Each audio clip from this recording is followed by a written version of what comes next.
দুই নাম্বার দলিল আল্লাহ রাব্বুল আলামিন বলছেন ওয়ামা মুহাম্মাদুন ইল্লা রাসূলুন قد خلت من قبله الرسل মুহাম্মদ তিনি একমাত্র রাসূল, তিনি একজন রাসূল ছাড়া আর কিছু নন।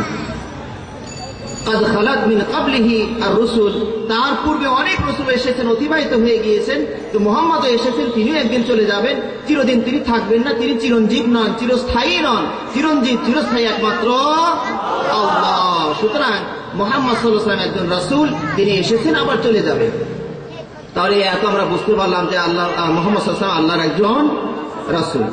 তৃতীয় নাম্বার দলিল আল্লাহ রাব্বুল আলামিন বলছেন ইয়া আইয়ুহান নাবিয়্যু ইন্না আরসালনাকা শাহিদান ওয়া মুবাশশিরান ওয়া নাযীরা ওয়া দাঈয়ান ইলাল্লাহি বিইذনিহি ওয়া সিরাজাম মুনীরা। আল্লাহ রাব্বুল আলামিন বলেন, নবী আমি আপনাকে শুভ সংবাদদাতা হিসেবে প্রেরণ করেছি, শাহিদান ওয়া মুবাশশিরা, সাক্ষী স্বরূপ। তিনি সাক্ষী থাকবেন, উম্মত কি বলছে, করছে না করছে, তিনি সাক্ষী থাকবেন। অন্যান্য উম্মতের উপরে তিনি সাক্ষী থাকবেন এবং আমাদের উম্মতের উপরে আমাদের উপরে তিনি সাক্ষ্য প্রদান করবেন। এবং শুভ সংবাদদাতা, জান্নাত সম্পর্কে তিনি শুভ সংবাদ দিবেন, ওয়া নাযীরা, এবং জাহান্নাম সম্পর্কে তিনি সতর্কবাণী উচ্চারণ করবেন।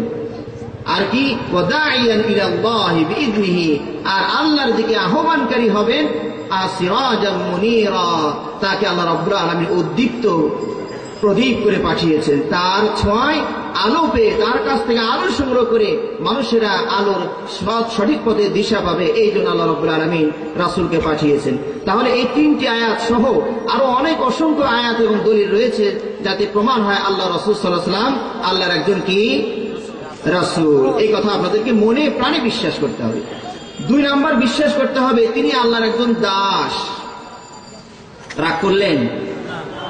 দাস বললাম যে না, আল্লাহর দাস হতে পারাটাই বিশাল একটি মর্যাদা। কথা ঠিক না বেঠিক?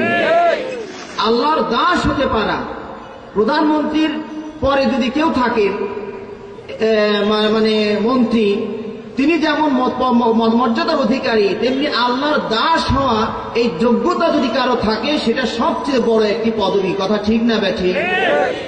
আল্লাহ রাব্বুল আলামিন পবিত্র কোরআনে বলছেন وَإِن كُنتُمْ فِي رَيْبٍ مِّمَّا نَزَّلْنَا عَلَى عَبْدِنَا فَأْتُوا بِسُورَةٍ مِّن مِّثْلِهِ। আল্লাহ রাব্বুল আলামিন বলেন, আমি আমার আব্দের উপরে, আমি আমার দাসের উপরে, আমি আমার বান্দার উপরে যা কিছু অবতীর্ণ করেছি, তাতে যদি তোমরা সন্দিহান হও যে এটা আল্লাহর পক্ষ থেকে আসলো কি না, এমন যদি দোদুল্য মানে থাকো, সন্দেহ করো, ফাতু বিসূরাতিন মিথলিহি, তাহলে এই কোরআনের মতো একটি সূরা নিয়ে আসো। সুবহানাল্লাহি ওয়া বিহামদিহি।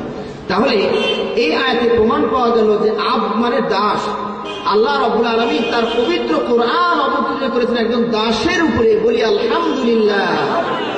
তাহলে আল্লাহর নবী আল্লাহ রাব্বুল আলামিনের একজন দাস, তিনি আল্লাহ নন। সামনে আসতেছে বিভ্রান্ত আকীদা, এটা আমি বলবো সামনে। তিনি আল্লাহ নন, তিনি আল্লাহর একজন দাস, তিনি আল্লাহর একজন মানে ধর্ম প্রচারক। আল্লাহর কথা তিনি শুধু প্রচারের জন্য এসেছেন। অপর আয়াতে আল্লাহ রাব্বুল আলামিন বলেন সুবহানাল্লাযী আসরা বিআবদিহি লাইলাম মিনাল মাসজিদিল হারাম ইলাল মাসজিদিল আকসাল্লাযী বারাকনা হাওলাহু লিনুরিয়াহু মিন আয়াতিনা ইন্নাহু হুয়াস সামিউল বাসীর। আল্লাহ রাব্বুল আলামিন বলেন, তিনি তার বান্দাকে, তিনি তার দাসকে, তিনি তার আব্দকে রাত্রিবেলায় ভ্রমণ করিয়েছিলেন, মক্কা থেকে নিয়ে সেই বাইতুল মুকাদ্দাস পর্যন্ত, অথবা বাইতুল মুকাদ্দাস থেকে নিয়ে সেই আল্লাহ রাব্বুল আলামিন সপ্তম আসমান পর্যন্ত আল্লাহ রাব্বুল আলামিন রাসূলকে নিয়ে ঘুরিয়ে নিয়ে এসেছেন।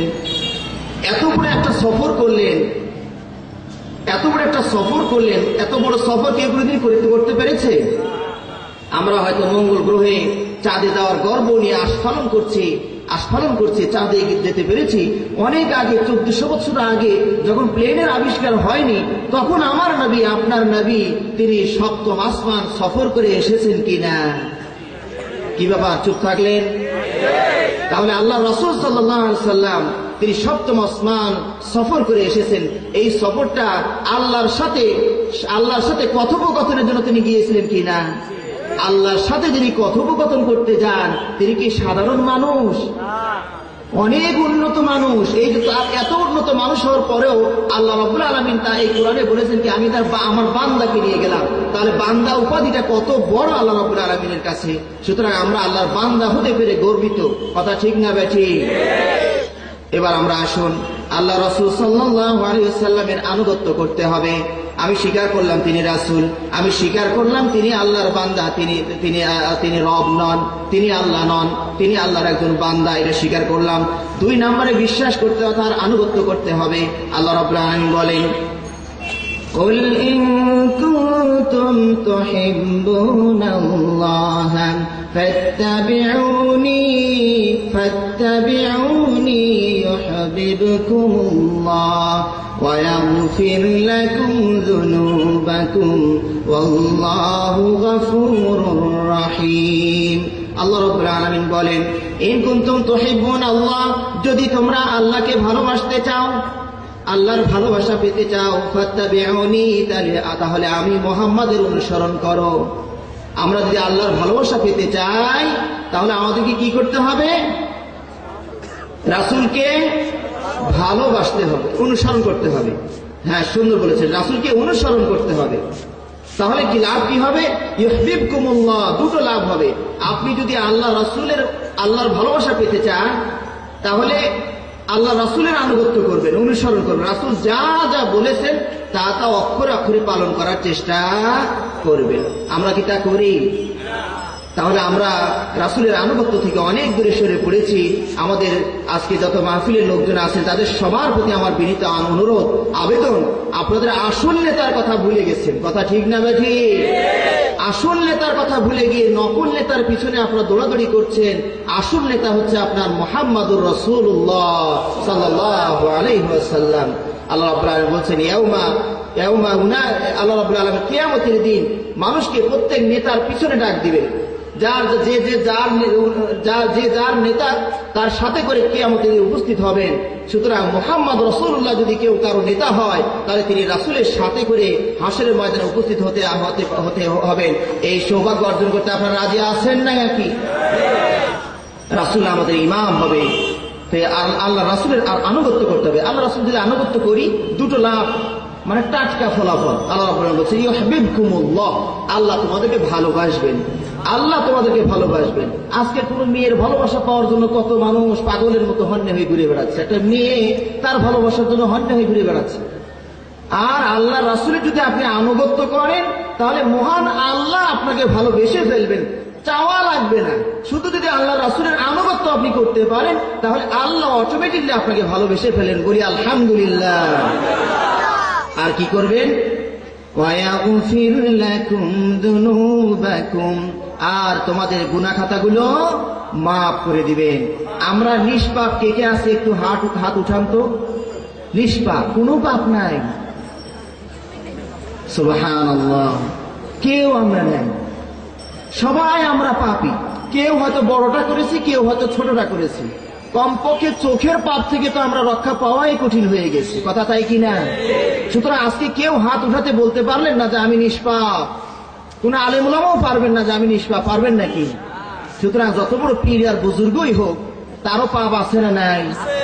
আছে। হয়তো বা পাপটা গোপন আছে, আল্লাহই জানে, তাছাড়া আর কেউ জানে নাই। কিন্তু ছোট পাপ থেকে বাঁচতে বাঁচতে তো আমরা কেউই পারবো না।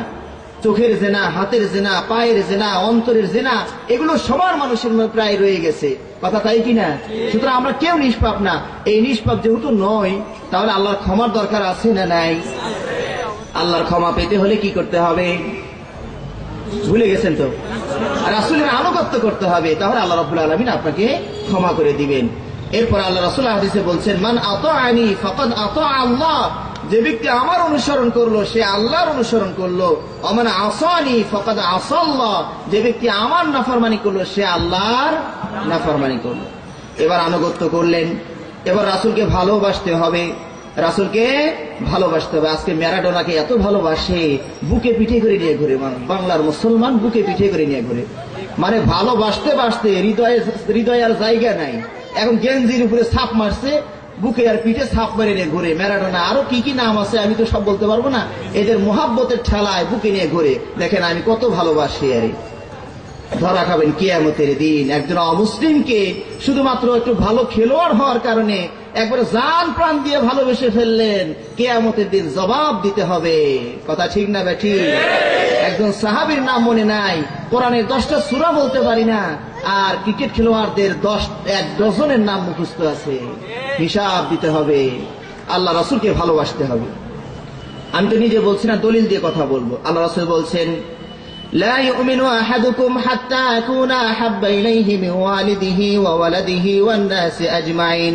তোমরা ততক্ষণ পর্যন্ত মুমিন হতে পারবে না যতক্ষণ না তোমরা আমাকে তোমার নিজের চেয়ে, বাবা মার চেয়ে, সন্তান সন্ততির চেয়ে বেশি ভালো না বাসবে, ততক্ষণ পর্যন্ত তোমরা পূর্ণ মুমিন